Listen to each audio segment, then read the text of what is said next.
వెన్నులో చలి పుట్టే విధంగా మా పోలీసు మా ఎంఆర్ఓ వ్యవస్థ మారాల్సి ఉంది. పెందుర్తిలో అది జరిగింది, పెందుర్తిలో ఇది జరిగిందని చెప్పి టీవీల్లోనో పేపర్లో చూసినప్పుడల్లా కూడా అత్యంత బాధపడుతున్న వ్యక్తి, మొదటి వ్యక్తి ఎవరంటే నేనే.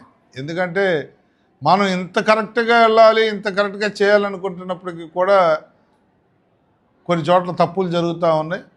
ఇక్కడ పార్టీలు లేవు, కులాలు లేవు, మతాలు లేవు, వర్గాలు లేవు. మీకు ఒకటే నేను చెప్తా ఉన్నాను, అది ఇప్పుడే ఎంఆర్ఓ గారితో మాట్లాడతాను, సెలవులో ఉన్నట్టున్నారు, టౌన్ ప్లానింగ్ వాళ్ళతో మాట్లాడతాను. ఏ పార్టీ అయినా ఆక్రమణే. అది మీకు 100 సార్లు చెప్పాను. నేను 5 సంవత్సరాలు కాల పరిమితి పూర్తయ్యే వరకు కూడా ఇక్కడ భూములకు కాపలాదారుడిగానే ఉంటాను తప్ప ఇంకోటి జరగదు. మీరు పార్టీలు అక్కర్లేదు, అసలు పార్టీల పేరు ఆక్రమణ అని చెప్పండి. దాని మీదకి నేను రెవెన్యూ వాళ్ళని పోలీసులు పంపించే బాధ్యత నాది.